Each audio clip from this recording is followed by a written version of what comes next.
अटल सरकार में याद होगा आपको, नई पेंशन योजना की कल्पना की गई थी। नई पेंशन योजना, पुरानी पेंशन योजना, यह बवाल आए दिन रोज आप सुनते होंगे। तमाम राज्यों में यह आवाज उठती होगी कि पुरानी पेंशन योजना को फिर से लागू कर दिया जाए। कुछ सरकारें और कुछ पार्टियां राजनीतिक नजरिए से इस पर अमल करने की बात भी कर रही हैं, लेकिन आज एक बार फिर से पुरानी पेंशन का जिक्र क्यों? वो इसलिए क्योंकि हिमाचल ने भी अब पुरानी पेंशन योजना को लागू करने का ऐलान कर दिया है।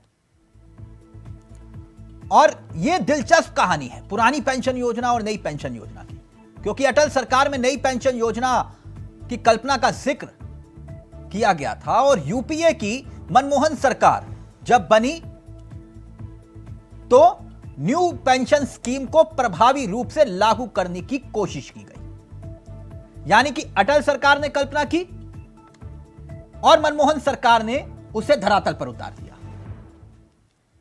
लेकिन अब लगभग 18 साल के बाद राजनीति का चक्र और राजनीति का वक्त बदला। जहां जहां चुनाव होते हैं वहां वहां विपक्ष और खास तौर पर कांग्रेस चुनाव में जाकर यह दावा करती है कि पुरानी पेंशन योजना को लागू करेंगे, और तमाम राज्यों में उसने किया भी। पुरानी पेंशन योजना यानी जितनी आखिरी तनख्वाह सरकारी कर्मचारी पा रहे थे उसकी आधी आपकी पेंशन बन जाती थी। यह बहुत बड़ा सुरक्षा कवच माना जाता था। मगर नई पेंशन स्कीम में आपकी तनख्वाह से 10% योगदान, केंद्र का 14% वो कटेगा। अब झारखंड, छत्तीसगढ़, राजस्थान में इसे बहाल किया गया।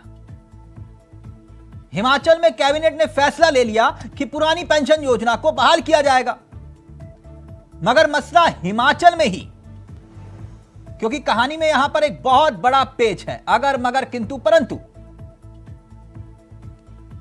पेच ये कि अर्थव्यवस्था डामाडोल है।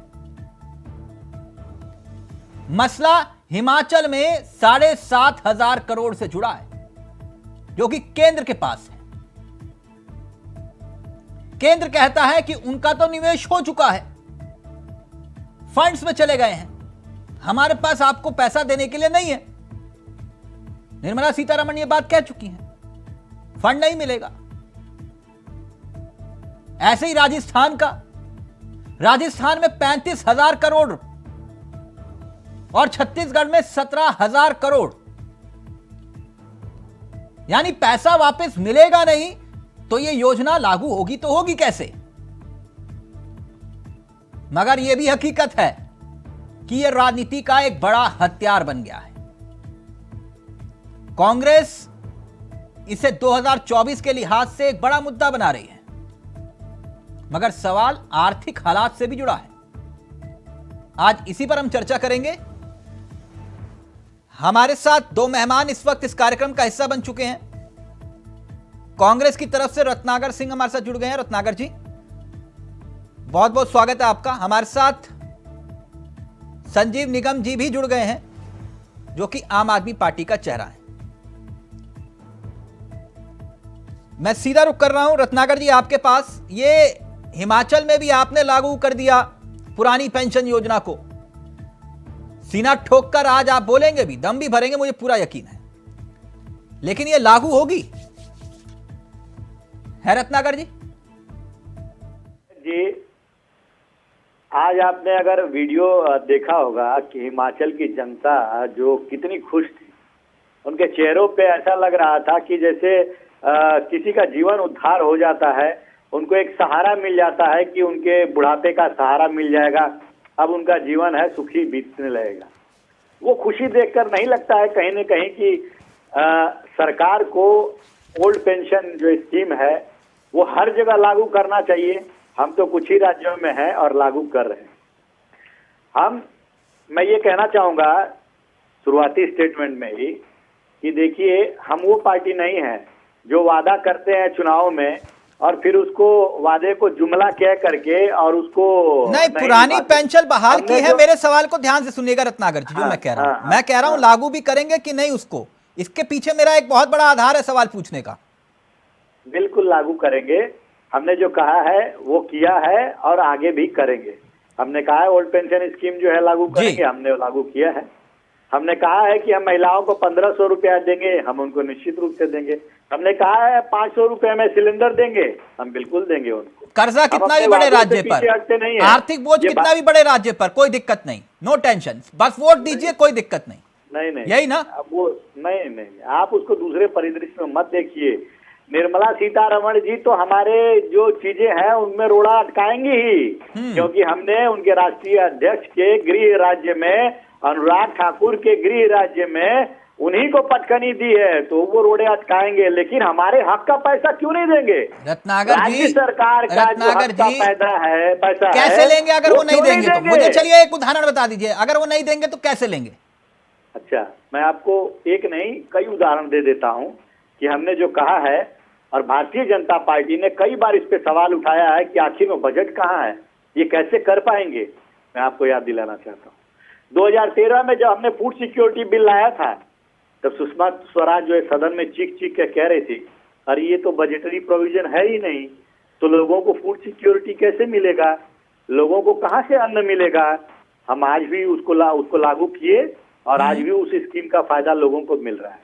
जब हम मनरेगा लेकर आए, हमने कहा कि हम देश के मजदूरों को जो है उसमें रोजगार देंगे, तब भी इन्होंने प्रश्न उठाए, बजट कहाँ है, कैसे करेंगे। और उसी मनरेगा स्कीम का फायदा जो है कोविड में लोगों को मिला, ताकि वो अपनी जिंदगियों की गुजर बसर कर सके। नहीं बताइए, आप ये कह रहे हैं कि नहीं हम करेंगे, मैं आपकी बात मान गया, चलिए ठीक है आप करेंगे, लेकिन एक बात ये भी तो हकीकत है कि ये कल्पना तो अटल सरकार में देखी गई थी और मनमोहन सरकार ने इसे धरातल पर उतारा। मैं गलत तो नहीं बोल रहा ना, गलत फैक्ट दूंगा, आप बोलिएगा कि हाँ तिलक चावला तुम गलत बोल रहे हो। मनमोहन सरकार ने जिस वक्त इसे धरातल पर उतारा, तब नीति आयोग ने क्या कहा था कि पुरानी पेंशन जो है वो सबसे बड़ी रेवड़िया है। मैंने तो नहीं कहा था, यही बात कही थी आपकी सरकार में, यूपीए सरकार में। लेकिन 18 साल के बाद यही रेवड़ियां आप बांट रहे हैं और आप कह रहे हैं कि नहीं नहीं भैया बस ले जाओ, कोई दिक्कत नहीं है। या तो मनमोहन सिंह उस वक्त सही थे या आज आप लोग सही हैं, जरा मुझे ये भी समझा दीजिए। एक सर्वे पढ़ रहा था तिलक जी, उसमें आने वाले समय में अब जो है ज्यादातर हमारे देश में बुजुर्गों की संख्या हो जाएगी। तो अगर हम आज से उन बुजुर्गों के बारे में नहीं सोचेंगे, उनके जीवन यापन के बारे में अच्छा, नहीं तो मनमोहन सिंह नहीं सोच रही थी सरकार? नहीं, मनमोहन हाँ? सरकार नहीं सोच रही थी जब वित्त मंत्री जो है पी चिदम्बरम हुआ करते थे, तो वो क्यों कह रहे थे तमाम राज्यों को आप ही के? नहीं रत्नाकर जी, मैं फैक्ट्स बता रहा हूं आपको। तब आप ही के केंद्र शासित राज्य और खास तौर पर कांग्रेस शासित राज्यों को यह कहा गया था कि पुरानी पेंशन मत लागू करना, यही जो है जो नई पेंशन स्कीम है इसी को लागू करो। ये आज की परिस्थितियां अलग है चावला जी। आज जो है लोग आज देख रहे हैं कि न्यूक्लियर फैमिली का ट्रेंड बढ़ गया है। लोग जो है जो जीवन यापन कर रहे हैं वो किस तरह से कर रहे हैं। पहले की परिस्थितियां थी, ज्वाइंट फैमिली हुआ करती थी, लोग एक दूसरे का सहयोग करते थे। सर सीधा बोलिए ना, मसला वोट का है। और अगर मोदी सरकार, मसला वोट का है ना, अगर वोट तो देखिए, वोट अगर हम इसको सक्सेसफुली लागू करेंगे, अगर जहां भी लागू कर रहे हैं लोगों को उसका फायदा मिलेगा, तो लोग जरूर हमको लोकप्रियता हम गेन करेंगे। जरूर लोग हमको मतलब वोट मनमोहन देंगे। सरकार ने कहा, आज आप कह रहे हैं कि नहीं हम तो लागू करेंगे, बस मसला वोट का है। 24 का एक बड़ा हत्या। देखिए, वोट तभी मिलेगा जब आप जनता के हित की बात करेंगे, जनता के हित का ध्यान रखेंगे, तभी जनता आपको वोट देगी। आप खाली लॉलीपॉप देते रहेंगे। तो केजरीवाल काम करते हैं तो आपको दिखाई नहीं देता, तब आप कहते हैं मुफ्त की रेवड़ियां बांट रहे हैं। नहीं, जब केजरीवाल करते तब आप उन्हें कहते हैं मुफ्त की रेवड़ियां बांट रहे हैं, तब मुफ्त की रेवड़ियां होती हैं आपको, तब दिखाई देता रत्नाकर जी मुफ्त की रेवड़ियां। फ्रीबीज, मैं आपको तिलक जी बोलना चाहता हूँ, एक फ्रीबीज अलग होता है और एक लाभार्थी वर्ग अलग होता है। फ्रीबीज वो होता है जिसको जरूरत नहीं होती है उस चीज की, तभी भी उसको फ्री मिलता है, अनचाहे रूप में मिल जाता है। अब मान लीजिए जो व्यक्ति 20 लाख रुपया महीने का कमा रहा हो, 10 लाख का कमा रहा हो, उसके लिए अगर बिजली बिल 2000 रुपया आए, उसके लिए 2000 यानी जो भरना कोई रत्नाकर जी मायने करे, नहीं रखता। जो रत्नाकर ये जी करे वो 2000 जनसेवा रुपया उसके है। लिए मायने रखता नहीं है। नहीं, जो रत्नाकर वो जी करे, गरीब है, जो रत्नाकर नहीं जी भर जो पाता करे वो है, जनसेवा तो है, फ्री बिल की केजरीवाल बात करे नहीं करते। रेवड़ियां है। आप यही मुझे समझा रहे हैं ना, रत्नाकर जी जो करेंगे वो जनसेवा है, जो केजरीवाल जी करेंगे वो रेवड़ियां है। केजरीवाल जी जो है वो फ्री बीज देते हैं, हम लोग लाभार्थी वर्ग को लाभ पहुंचाने की चेष्टा 500 रुपए करते का हैं। सिलेंडर देने की जिक्र किया आपने राजस्थान में, 500 रुपए का। बिल्कुल, हम जब 500 रुपए का, अभी देखिएगा, तो अभी ये 500 रेवड़ियों का की सिलेंडर श्रेणी नहीं है ना, हाँ? ये रेवड़ियां नहीं है। नहीं, अभी आप समझिए, देखिए, चिकित्सा हुआ, शिक्षा हुआ, बेसिक नीड हुआ लोगों हाँ। का, वो जरूर से अब क्यों मिलता है लोगों को? जो बेरोजगार लोग हैं उनको भत्ता क्यों मिलता है, बेरोजगारी भत्ता? आप तो कहेंगे उनको कि निकम्मा बना रहे हैं, ऐसा नहीं होता है। नहीं रत्नाकर जी, सुनिए, आप लोग अभी 80 रोजगार नहीं करोड़ देते लोगों इसलिए को- बेरोजगारी भत्ते का वादा करते हैं आप नहीं, लोग। नहीं, नहीं, नहीं, 80 करोड़ लोगों को मोदी सरकार राशन दे रही है, ठीक है, तो हाँ। आप तो कहेंगे कि उसको आलादी बना रहे हैं, आप उसको आलसी बना रहे मैं हैं, उस उसको पर भी मुफ्त में आऊंगा, दे रहे हैं, बीजेपी नेता मुफ्त जुड़ेंगे तो उस रेवड़ियां पर दे भी रहे आऊंगा। हैं। संजीव निगम लेकिन जी। ऐसा नहीं होता है। ओके, संजीव देश निगम की जी। परिस्थितियों के ऊपर ठीक। निर्भर करता है कि आप उस परिस्थिति में आप क्या लोगों को सहायता दे रहे हैं, हेल्प दे रहे हैं, ठीक, मदद ओके कर रहे हैं। ओके। जी। संजीव निगम जी, रत्नाकर जी को थैंक यू बोलिए सर, उन्होंने हिमाचल में वादा किया, पूरा करके दिखा दिया। रत्नाकर जी करे या कोई और करे, आम आदमी पार्टी का शुरू से उद्देश्य रहा है कि लोगों को, भारत में रहने वाले लोगों को उनका विकास हो, वो एक विकसित देश में सहभागी बने, हमारा देश विकसित देश की श्रेणी में आए। हम करें या कोई और करे, अल्टीमेटली आम आदमी पार्टी का शुरू से ये रहा है कि लोगों का कल्याण हो, जो भारत में रहने वाले लोग अच्छा कर रहे हैं। लेकिन सिर्फ इनकी एक बात से मैं सहमत नहीं हूँ। रत्नाकर जी ने सारी बातें कही लोगों के लिए, यही तो आम आदमी पार्टी का उद्देश्य था कि हम राजनीति बदलने आए हैं। ठीक है, अच्छी बात है, इन्होंने किया, और लोग दूसरी पार्टियां, दूसरी सरकारें जाए वो भी करें। एक बात से सहमत नहीं, जो इनका केजरीवाल जी साहब करे तो वो रेवड़िया, अच्छा तो उससे पूछा था इनसे, और हम करें तो सही। ये एक थोड़ा सा जो है मतभेद है, ये बात गलत है।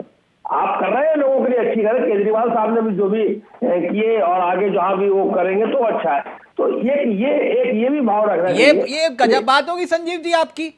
क्या ये तो मसला ओपीएस वर्सेस एनपीएस का मसला तो जब केजरीवाल जी की पार्टी का जन्म भी नहीं हुआ तब से है। मतलब क्रेडिट भी आपको चाहिए, नहीं, मतलब क्रेडिट भी चाहिए। मतलब रत्नाकर जी की बात बुरी लग रही है आपको, चावड़ा मतलब जी, क्रेडिट आपको देखिए, चाहिए। इस देश में पैसे की कमी नहीं है, धन की कमी नहीं है, बिल्कुल नहीं है। हाँ। अच्छी नीयत और अच्छी सोच की, जब आप अच्छी नीयत और अच्छी सोच से लेकर के काम करते हैं तो निश्चित रूप से लोगों का जन कल्याण होता है। पैसे की कहाँ कमी है? कभी नहीं, कमी नहीं है। बिल्कुल गलत बात है, गलत बयानी लोग करते हैं, जो पैसे धन का अभाव रहा है। आप सही दिशा में आप उसका प्रयास करते हैं तो लोगों का मिलता है। अब हमने बिजली के दाम आधे किए, कहीं पर हमने पूरे माफ भी किए, तो अगर कोई दूसरी पार्टियां कहीं कर रही हैं तो अच्छी है बात है, करने दीजिए। तो मैं वही तो कह रहा हूं ना, तो आप थैंक यू क्यों नहीं बोल रहे रत्नाकर जी को? बोलिए ना आप कि अच्छा शुभकामनाएं दीजिए। आपको क्रेडिट भी चाहिए कि नहीं, केजरीवाल जी ने लकीर खींची उसी को फॉलो कर रहे हैं हम। मैंने पहले ही कहा अच्छी बात है, अच्छी बात है, मैं धन्यवाद दे रहा हूँ, मैं कह रहा हूँ। लेकिन इनकी एक बात से सहमत नहीं हूँ ना, कि जब केजरीवाल साहब ये करते हैं तो उनको आपने इसके तरफ से पूछा था, सही तरफ से पूछा कि साहब वो रेवड़ियों की कैटेगरी में आता है, ये बात से मैं सहमत नहीं हूँ। नहीं, अभी तो मैं बहुत बातों पर सहमत नहीं हूं। कर्जा मालूम है पंजाब पर कितना है? मतलब पीठ थपथपा लीजिए आप अपनी, लेकिन ये तो बताइए कि कर्जा कितना है पंजाब पर? पुरानी पेंशन योजना का जिक्र आप कर रहे हैं। दिल्ली की स्थिति बताओ, कितना कर्जा है दिल्ली सरकार नहीं, में? दिल्ली की सरकार, ये गजब बात है। आप कह रहे हैं कि मुझे ऑरेंज और एप्पल में कंपेयर करो।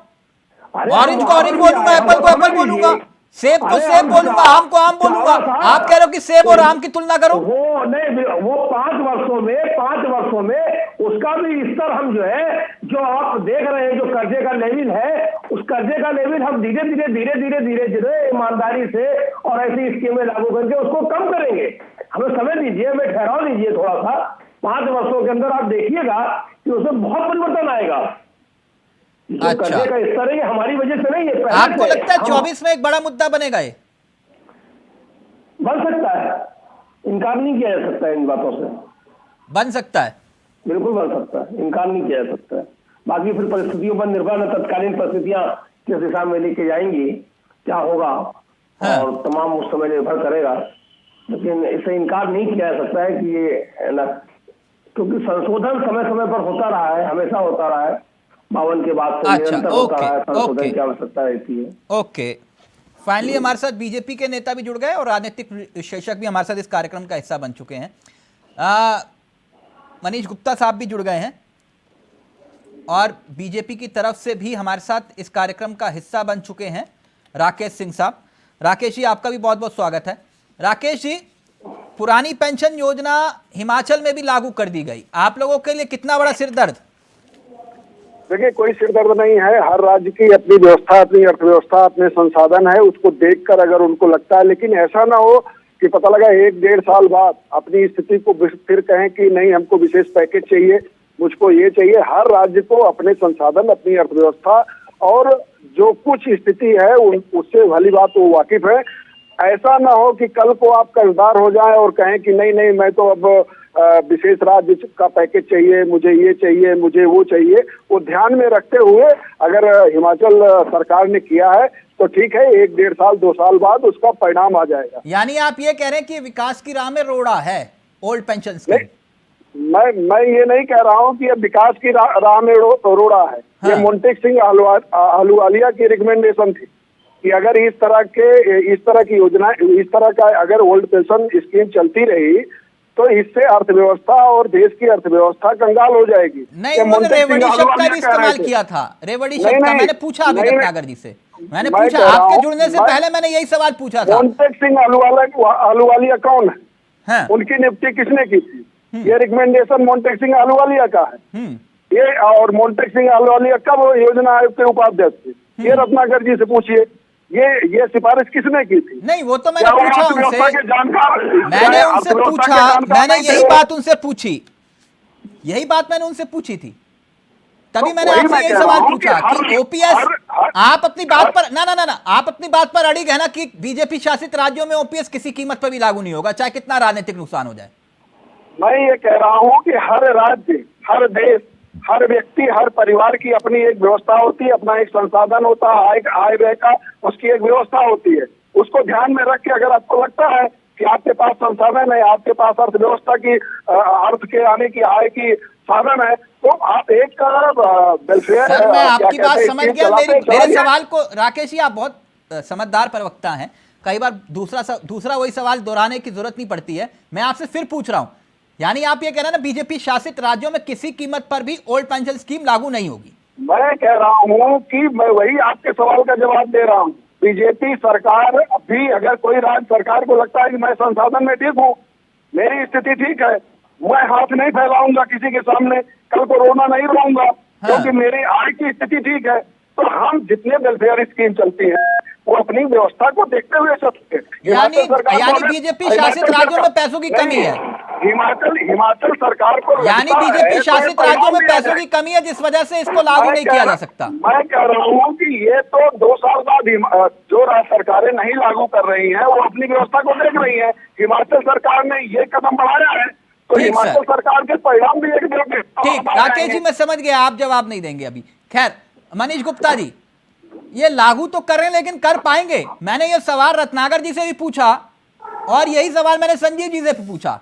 इसका एक आधार था, पैसे तो है नहीं, ये मांग रहे केंद्र से, और केंद्र कह रहा है कि हमारे पास है नहीं, हम फंड में निवेश कर चुके हैं। अब पैसे है नहीं तो लागू कैसे करेंगे? बहाल तो कर दिया, क्या ये यक्ष प्रश्न नहीं है? और सवाल यह भी कि अर्थव्यवस्था पर जो बोझ है राज्यों में अलग अलग, अभी उसके आंकड़े में रखूंगा, लेकिन उसका हिसाब भी इनके पास होगा। मगर क्या वोट ही चाहिए? जी 2-3 मिनट लूंगा पूरे ध्यान से जी। सबसे पहले तो बता दूं, बिल्कुल कर पाएंगे ये, क्योंकि इनको भविष्य की चिंता नहीं, इनको इस बात का फर्क नहीं पड़ता कि राज्य की आर्थिक स्थिति क्या होगी। इन्हें ये लगता है कि जिस दिन स्थिति खराब होगी केंद्र से उधार मांग लेंगे, जैसे बाकी राज्य के जो मुख्यमंत्री मांगते हैं, और नहीं मांगेंगे तो जनता को ये ऐसे मैसेज देंगे कि देखो हम तो देना चाहते हैं, केंद्र टंगड़ी अड़ा रहा है, कर्ज लो और घी पियो। आपने एक कहावत सुनी होगी, एक गरीब शराबी अगर पीने की ठान ले तो पी के ही मानेगा और हाँ। रोज पी के मानेगा, उसे चाहे है ना? ड्राई चाहे एरिया में कहीं छोड़ से दो। हाँ, तो अब मेरा कहने का मतलब ये है कि ये देंगे और फिर चाहे राज्य की हालत कुछ भी होती जाए, फिर चाहे दूसरी कल्याणकारी योजनाएं खत्म होती जाएं, कम होती जाएं, टैक्स बढ़ाने पड़े, ये सब करेंगे, लेकिन फ्री की रेवड़ियां जरूर बांटेंगे। अच्छा, तो ये फ्री की रेवड़ी है? बिल्कुल, दरअसल ये खराब इकोनॉमिक्स है और खराब पॉलिसी है। अब देखिए, मैं इसको 2 मिनट में अकाउंटेंट की भाषा में समझाता हूँ। बिल्कुल, मैंने इसलिए आपको जोड़ा। हाँ, प्रॉफिट एंड लॉस अकाउंट में क्या है, जैसे आप जितनी इनकम करते हैं, अगर आप उस इनकम से ज्यादा खर्चा करेंगे तो आपको लॉस है, और अगर उससे कम करेंगे तो आपको प्रॉफिट है, लाभ है।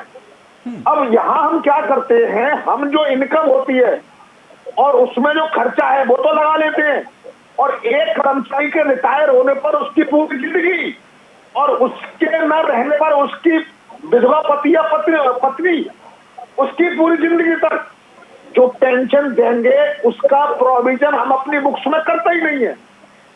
यानी आप समझिए 1950 में आजादी के बाद से, 47 के बाद से लोग जॉब करते गए, रिटायर होते गए, और उसमें से बड़ी संख्या भी मौजूद है, और उनके बाद लगातार यानी सुरक्षा कवच नहीं देना चाहिए ना?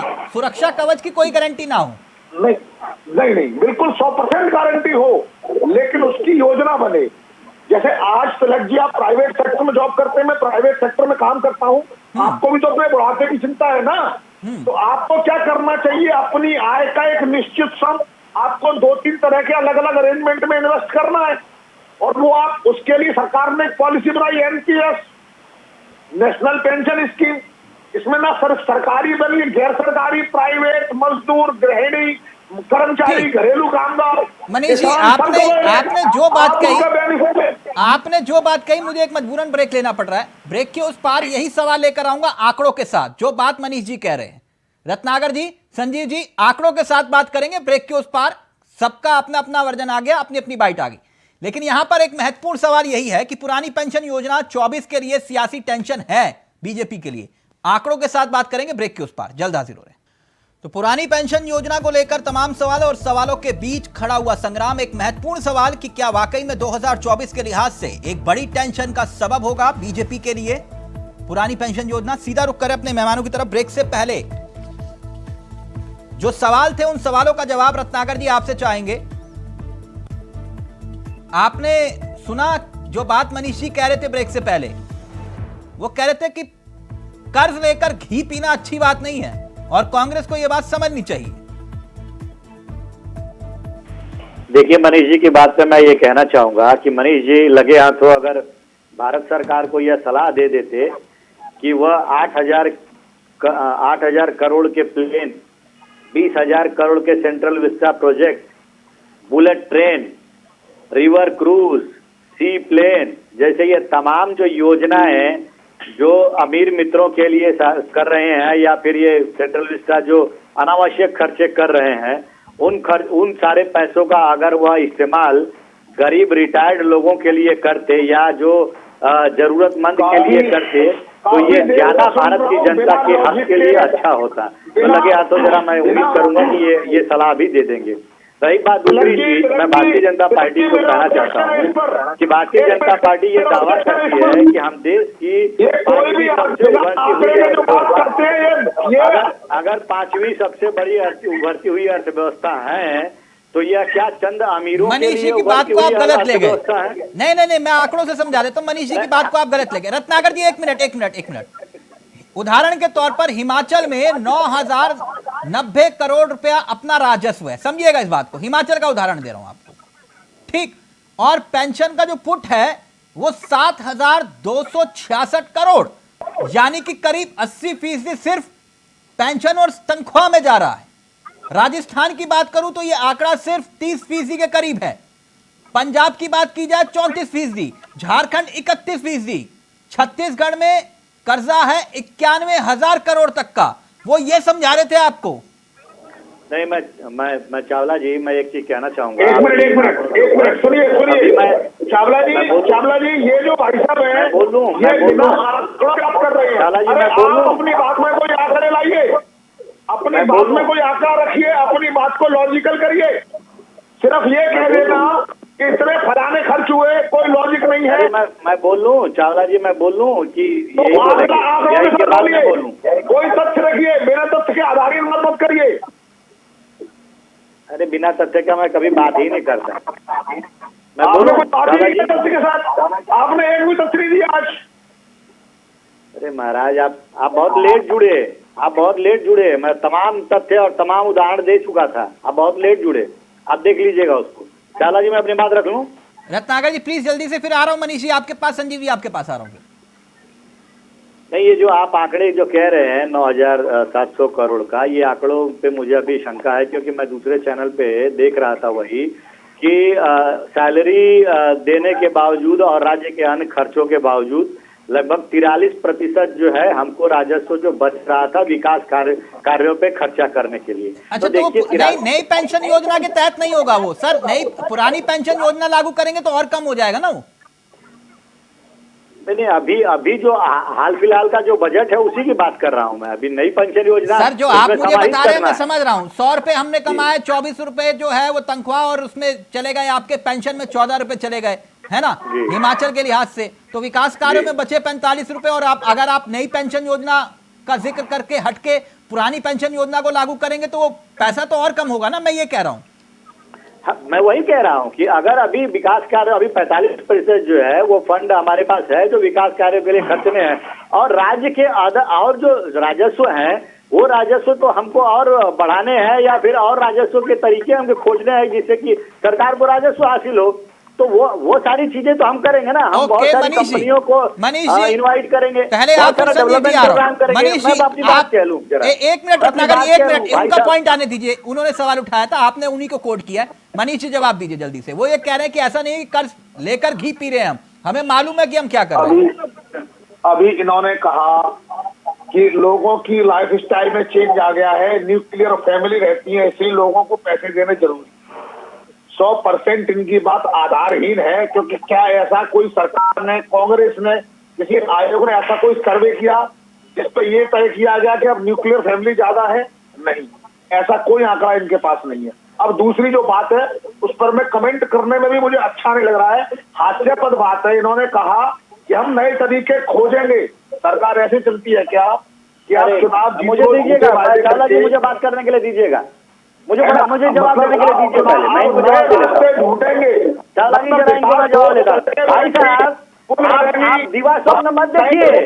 आप कांग्रेस के ऊपर आरोप लगाने से पहले जरा पहले के इतिहास में चले जाइए।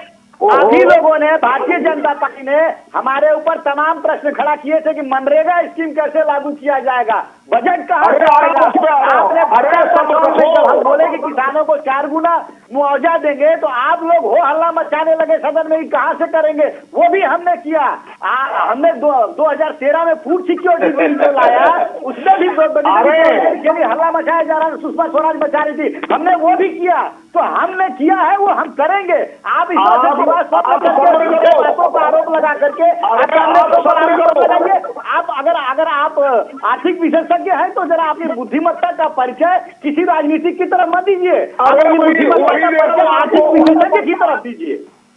आपके ऊपर से नीचे तक की नशा खत्म हो जाएगी। अब चिल्लाएंगे तो आराम से बात सुन लीजिए, अब सब्र रखिए। तो मैं क्या कह रहा हूँ, अनर्गल बात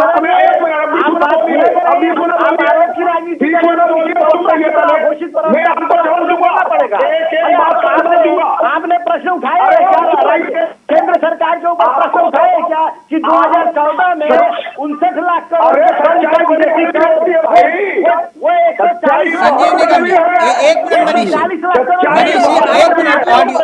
एक मिनट ऐसे बहस नहीं, चिल्लम चिल्ली नहीं, बहुत इंपॉर्टेंट विषय है। एक मिनट, एक तो समस्या यही है। एक मिनट, राकेश जी का वैसे ही फ्रेम नहीं आ रहा, वो सत्ता में है और हाँ गाड़ी में है अभी, रुक जाइए एक मिनट।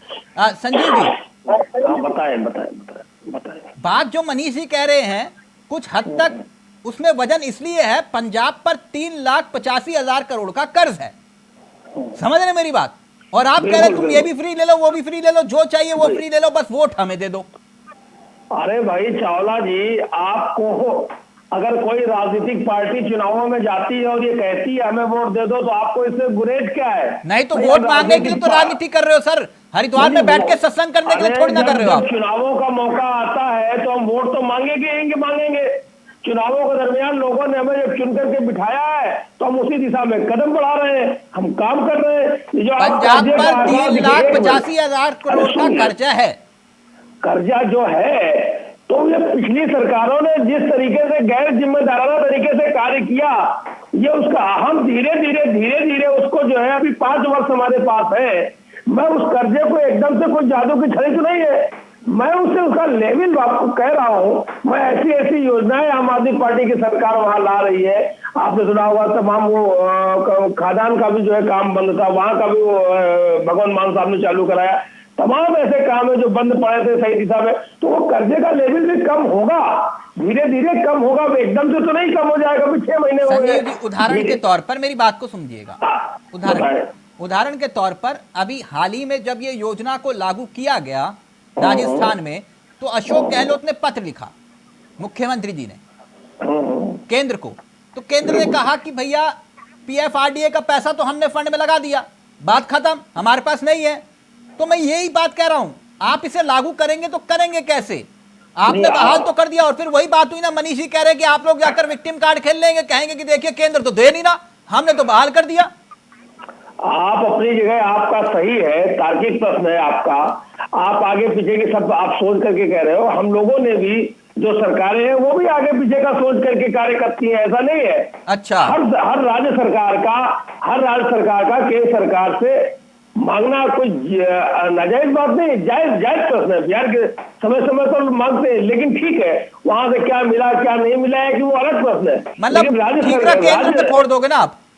राज्य सरकारों का अपना भी है स्रोत है, अपनी भी है, उनकी सब एक्सपर्ट है, कार्य करने के तरीके हैं कुछ। अगर वहां से सहयोग मिलता है तो अच्छी बात है। अच्छा, उसकी रफ्तार तेज हो जाती नहीं मिलती है तो धीरे सही जो चीजें सही है जनहित में वो तो करनी ही पड़ेंगी ना। राकेश जी, एक देश एक विधान सबकी पेंशन एक समान क्यों नहीं? ये शौक नहीं, मजबूरी है, पुरानी पेंशन जरूरी है, ये नारे लग रहे हैं। देखिए, 2 तरह की, एक तो रत्नाकर जी ने अभी कहा कि ये कैसे हो गया, इसमें अपने मित्रों को उन्होंने देने के लिए ये बना दिया वो बना दिया। अरे जिसकी तरफ आप इशारा कर रहे हैं रत्नाकर जी, आपके मुख्यमंत्री अशोक गहलोत पलक पावड़े बिछाकर उनका स्वागत कर रहे हैं। वो क्या दोस्त नहीं है आपके? और आम आदमी पार्टी जो बात करती है, आम आदमी पार्टी के नेता तो खुले मन से कहते हैं 26 जनवरी के 4 दिन पहले कि मैं अराजक हूँ। अराजक किसी राकेश जी, आज विषय राजनीतिक नहीं है, मैं आपसे सिर्फ इतना जानना चाह रहा हूं कि ये ओल्ड पेंशन स्कीम वाला जो मसला है, क्योंकि ये आप जिक्र कर रहे हैं, तो सरकारी कर्मचारी भी तो देश सेवा कर रहे हैं ना। उदाहरण के तौर पर मतलब नेताओं को चाहिए पुरानी पेंशन, और अगर सरकारी कर्मचारी मांगे तो कहो कि भैया ना ये बुरी है, इसको मत लो। तो आपके लिए अच्छी दवा है और उनके लिए बुरी दवा है, मैं समझ नहीं रहा हूं। नहीं, मैं कह रहा हूँ कि क्या सरकारी कर्मचारियों के रिटायर होने पर अगर कोई व्यवस्था आई है तो क्या उनको छोड़ दिया गया है? नहीं तो नेताओं के ऊपर क्यों ये व्यवस्था लागू नहीं होती? ये पूछना चाहिए। सवाल क्यों नहीं कांग्रेस उठाती है? मैं पूछ रहा हूँ ना सर, कांग्रेस को छोड़िए, मैं पूछ रहा हूँ, आप जवाब दीजिए ना। आपके ऊपर लागू क्यों नहीं होती? नहीं, आप सत्ता में, आपके ऊपर लागू क्यों नहीं होती? पुरानी पेंशन आपको चाहिए और सरकारी कर्मचारी अगर मांगे तो आप कहोगे कि भैया विकास का भट्टा बैठ जाएगा। आप बताइए, सरकारी कर्मचारी कितने हैं? सर ये फिर दोहरी नीति है, फिर आपकी ये दोहरी नीति है। नहीं है। मैं पूछता हूँ कि मैं कोई स्कीम लेके आ रहा हूँ, तो मैं जो स्कीम लेके आ रहा हूँ, मैं रत्नाकर जी कह रहे हैं कि उसके बाद मैं देखूंगा कहाँ से संसाधन आएंगे। अरे पहले आपके पास 4 रुपया है तो पहले संसाधन ढूंढ लीजिए, फिर उसके बाद आप सर देखिए, पुरानी पेंशन योजना को लेकर देश में एक बहुत बड़ा पहलू है जिस पर आप मैं सवाल सुन लीजिए सर, राकेश सर सवाल सुन लीजिए जरा, देश भी समझ ले।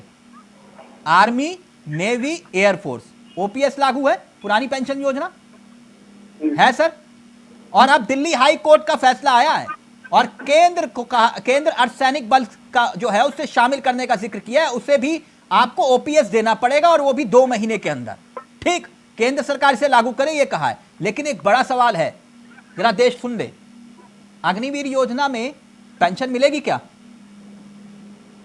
अग्निवीर योजना के क्या सेना ने विरोध किया था क्या? नहीं नहीं, मैं आपसे पूछ रहा हूँ सर, मैं आपसे पूछ रहा हूँ पुरानी एक मिनट आप घुमा रहे मुझे सवाल पूछ सर। रहा हूं, तिलक जी सवाल पूछ रहे हैं, क्या भारतीय सेना में से किसी ने कहा है कि ये अग्निवीर योजना खराब है? केवल राहुल गांधी के लिए खराब है, वो बेरोजगार हो गए। सवाल कुछ और है। आप राहुल गांधी कहां से ले आए सवाल में?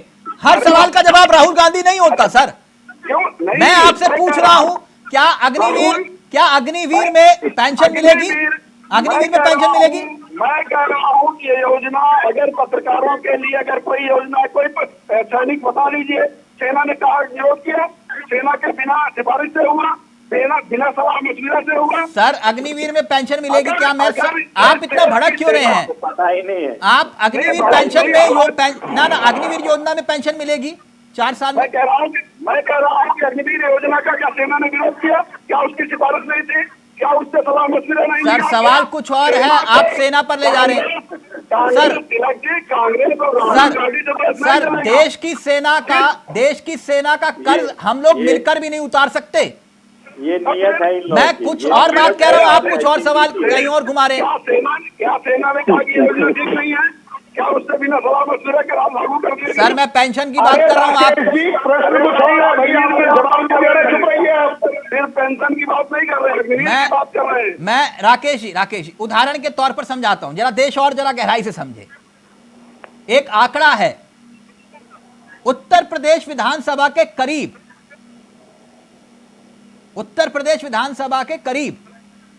2460 पेंशनर्स हैं। 85% यानी कि 2091, अब मेरी बात को ध्यान से सुनिएगा, बहुत गहराई वाली बात बोल रहा हूं। 2091 माननीय पूर्व एमएलए एमएलसी हैं उत्तर प्रदेश में। 20% यानी कि 492 दागी हैं, और इनमें जिन दागियों का मैं जिक्र कर रहा हूं, जिन पे आरोप हैं, अतीक अहमद, डीपी यादव, ऐसे जैसे नेताओं को पेंशन मिल रही है। ऐसे नेताओं को पेंशन मिल रही है। 20 लाख कर्मचारी अपने हक के लिए लड़ाई लड़ते हैं, 17 साल से आंदोलन करते हैं, मनमोहन सरकार में योजना लागू हो जाती है, लेकिन उनकी आवाज कोई नहीं उठाता। लेकिन जिनके ऊपर आरोप हैं, विधायक एमएलए एमपी रहकर, आपकी भी सरकार में, इनकी भी सरकार में, जिसकी भी सरकार रही हो, वो पेंशन पा रहा है, लेकिन सरकारी कर्मचारी नहीं पा रहा। क्यों? अभी तो आपने रत्नाकर जी को आईना दिखा दिया ना, ये सारी सिफारिशें, सारी चीज, अभी तक तमाम योजनाएं गिना रहे थे, गरीबी हटाओ से लेकर अभी तक मनरेगा, इनको जरूरत पड़ गई, चुनाव होता है तो 60,000 करोड़ किसानों का माफ कर देते हैं। राकेश जी आप मेरे सवाल को बार बार घुमा रहे हैं। मैंने कहा कि क्यों दागियों को पेंशन मिलेगी, सरकारी कर्मचारी क्या देश की सेवा नहीं कर रहे? ये सवाल आपको रत्नाकर जी से पूछना चाहिए। सत्ता में आप है, सवाल रत्नाकर जी से पूछूं? सत्ता में आप है, सवाल रत्नाकर जी से पूछूं? मेरी व्यवस्था में है कि आपने यही है।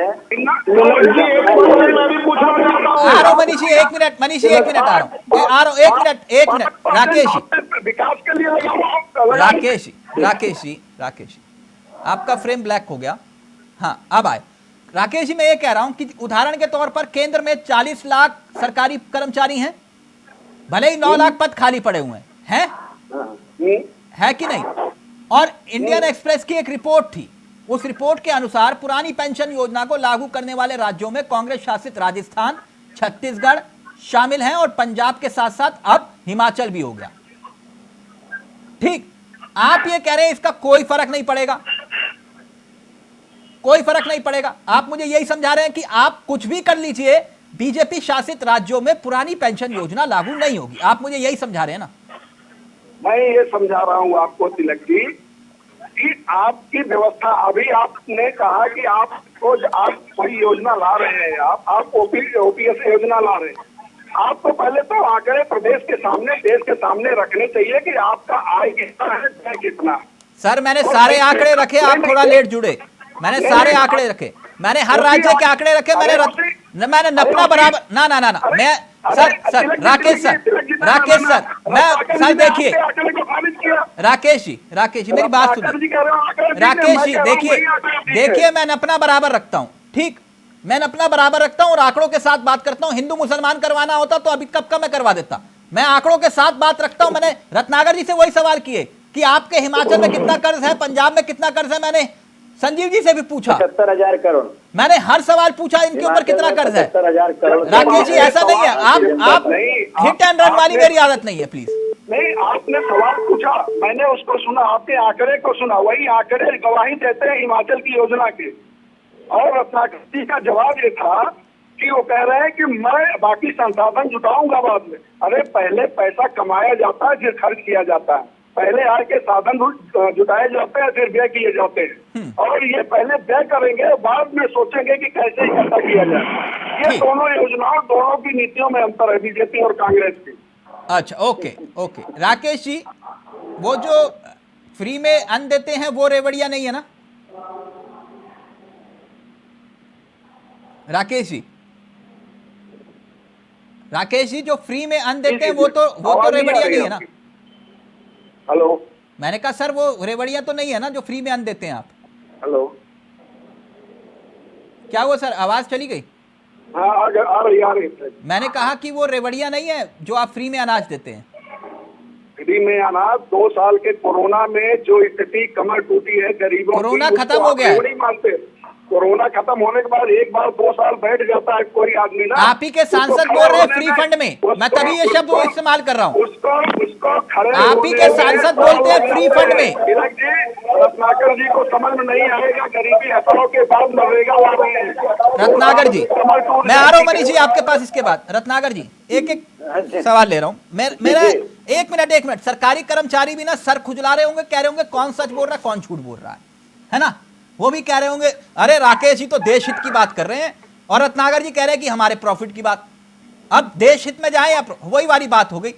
अगर आप जिंदाबाद बोलेंगे तो ठीक है, आप राष्ट्रभक्त नहीं बोलेंगे तो राष्ट्रद्रोही। अब मुझे एक बात समझाइए, छोटे से सवाल ना मेरा सवाल ले लीजिए रत्नाकर जी। एक मिनट ये राजनीतिक तू मैं नहीं। मुझे इतना बताइए कि अगर ये ओपीएस इतना अच्छा है तो आप बिहार में सत्ता में है, ठीक, वहां भी करवाइए, बोलिए, वरना तो हम समर्थन वापस लेते हैं कि नहीं। कैसी रही रत्नाकर जी? देखिए तिलक जी, जहाँ पे गठबंधन में सरकार रहती है वहाँ पे एक कॉमन मिनिमम प्रोग्राम के तहत गठबंधन होता है। अच्छा, हमारे अधिकार जो है वो बहुत लिमिटेड होते हैं। हम महाराष्ट्र में भी आप ड्राइविंग सीट पे नहीं थे, महाराष्ट्र में भी ड्राइविंग सीट पे नहीं थे, झारखंड में भी नहीं है, बिहार में भी नहीं है। कितनी बेचारी सी हो गई ना कांग्रेस। जो सच है मैं वो बता रहा हूँ। राजनीति के ये अगर कह लेंगे तो ये सच है। आप बेचारे हो गए, आप मुझे ये कह रहे हैं? हाँ जी, आप बेचारे हो गए, कांग्रेस बेचारे नहीं होंगे। देखिए राजनीतिक मजबूरियां कह सकते हैं इसको। आप वहाँ पे इतनी संख्या में नहीं है कि आप कोई भी चीज जो है वो करा सके। जो ये कांग्रेस का एक एजेंडा है कि हम सारे राज्यों में जब हम सत्ता में आएंगे, केंद्र में भी आएंगे, तो हम ओपीएस स्कीम जो है दबाव नहीं बनाएंगे नीतीश कुमार पर। ठीक है। और दूसरी चीज मैं ये कहूंगा तिलक जी कि देखिए ये जो ओल्ड पेंशन स्कीम है इसके लिए एक नीति होनी चाहिए और नियत, उससे भी बड़ी चीज एक नियत होनी चाहिए। हाँ, मनमोहन सिंह, आप मुझे बताइए, मनमोहन सिंह की नियत खराब थी? मनमोहन सिंह की नियत खराब थी? साधनों को इकट्ठा करके और उनको बेनिफिट दे सकते हैं। मनमोहन सिंह की नियत खराब थी क्या? उन्होंने प्रभावी लागू किया, कहा कि रेवड़िया नहीं होनी चाहिए। प्रश्न पूछिए फिर से। मैंने कहा मनमोहन सिंह जी की नियत ठीक नहीं थी क्या? देखिए तभी के परिदृश्य राजनीतिक और आर्थिक परिदृश्य अलग थे, आज के परिदृश्य अलग है बिल्कुल। हाँ, मनीष जी जवाब दीजिए जल्दी से, फिर उसके बाद आनंद संजीव जी। मनीष जी जल्दी से। सुरक्षा आर्थिक रूप से फिर आनंद संजीव जी आपके ज्यादा है। रिटायर्ड कर्मचारी है उनको रिटायरमेंट के बाद बैकअप मिले। आज के श्रीलंका में स्मार्ट हैप्पीनेस 6 आदमी हैप्पी था। हैप्पीनेस इंडेक्स में श्रीलंका हिंदुस्तान से बहुत ऊपर था, लेकिन इसी तरीके की स्थिति आई कि आज श्रीलंका बर्बाद हो गया। ओवर द पीरियड देश में इतना लोन इकट्ठा हो गया है कि चुकाने की स्थिति नहीं है भाई साहब। प्लेन खरीद रहे हैं प्रधानमंत्री राष्ट्रपति अरे के लिए, बकवास बंद करिए। तब आपके कान में क्यों नहीं रेंगती है? आपको कोई आप लॉजिक नहीं 20,000 आपको। करोड़ का सेंट्रल अरे विस्टा कौन सा प्रोजेक्ट कर रहे हैं, तब आपको कोई बोझ नहीं होता। आप गरीब जनता के लिए नहीं, अमीरों के लिए बुलेट ट्रेन लेके आ रहे हैं, उसमें कोई पैसा खर्चा नहीं होता क्या? मेरी बात का जवाब चुप रहिए, बोलिए मत। मेरी बात सुनिए ध्यान से, फिर बोलिए। श्रीलंका जिस तरीके से बर्बाद हुआ, अरे भारत ये और श्रीलंका के देश भी इसी आर्थिक तरीके रूप से से कंपेयर नहीं किया जा सकता। पाकिस्तान और भारत से आर्थिक रूप से कंपेयर नहीं किया जा सकता। भारत आर्थिक रूप से बहुत मजबूत है और सुदृढ़ है। और इसी को लुटा हाँ, कम से कम माने तो सही रत्नाकर जी। भारत सुदृढ़ है। हाँ, मान रहे हैं कि हाँ मजबूत है भारत। एक मिनट संजीव निगम जी, एक मिनट संजीव निगम जी, फाइनल कमेंट आपका। एक ऑडियो सबका नीचे संजीव जी का रहेगा सिर्फ। संजीव जी, कांग्रेस को फायदा होगा ना पुरानी पेंशन योजना लागू करने से, राजनीतिक फायदा? अब किसको फायदा होगा किसको नुकसान होगा ये तो समय बताएगा, समय निर्धारित करेगा। मैं किसी पार्टी की फायदे और नुकसान की बात नहीं यहाँ पर कर रहा हूँ आपके साथ। मैं लोगों के फायदे की, इस हाँ। देश में रहने वाले लोगों को, नागरिकों को कहीं से फायदा हो रहा है, हाँ। लाभ हो रहा है, अच्छी बात है। हाँ।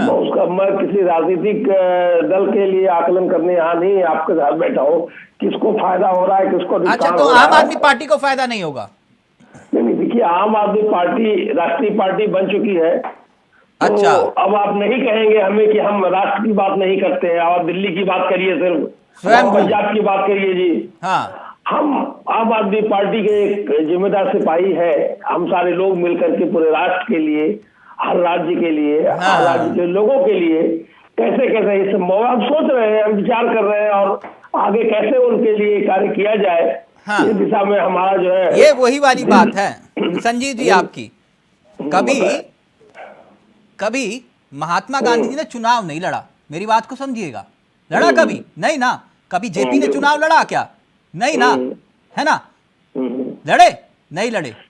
ठीक है, लोहिया चुनाव लड़े नहीं लड़े? अब रुकिए ना, रुकिए। आप ये स्थिति है कि स्वयंभू हम तो तपस्वी हैं, मानो ना मानो, हैं? हम तपस्वी हैं, हम राष्ट्रीय पार्टी हैं, मानने दीजिए, जनता मानेगी ना आपको। आप खुद ही झंडा उठा के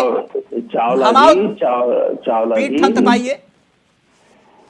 चावला जी देखिए ऐसा है, अब आप कब तक लोगों के सहारे बैठे रहेंगे? मतलब कब तक लोगों के सहारे बैठे रहेंगे? ये जो पार्टियां हैं, हाँ, भाई इनको अगर वाकई करना होता, ये तो सत्ता में रही है ना बारी बारी से। आप हो बीजेपी हो, सुनिए मेरी बात। अब ऑडियो नीचे एक मिनट निगम साहब लिख लीजिए और पर्ची जेब में रखिएगा, पर्स में डाल के। आप हो रत्नाकर जी हो, राकेश जी हो। लोक का मतलब लोक है, लोक से है तंत्र, ठीक है? लोक के भरोसे आप भी हैं, वो भी हैं और ये भी हैं, और जब तक ये लोकतंत्र जिंदा है तब तक आप रहेंगे। बिल्कुल बिल्कुल ठीक बात है। सरकारें बनती हैं, पार्टियां बनती हैं, आती हैं जाती हैं, यही लोक है, यही तंत्र है, ठीक है सर? इसी लोक के द्वार जाते हो, चुप चुनाव होते हैं कि वोट दे देना भैया, इस पे बटन दबाना, आवाज आए पी, उसके बाद छोड़ना, यही बोलते हो ना? उसी कि वोट दे देना हाथ जोड़ के, लोकतंत्र का। हाँ, तो ये लोक है सर, इसी की मानिए, तभी तंत्र है। इसी की मानी जा रही है। Thank you. वक्त इजाजत नहीं दे रहा, शुक्रिया, बहुत बहुत शुक्रिया आप सभी का। तो old pension scheme versus new pension scheme, देखिए आगे आगे होता है क्या, लेकिन राजनीतिक मुद्दा जरूर है। नमस्कार, जय हिंद, जय भारत।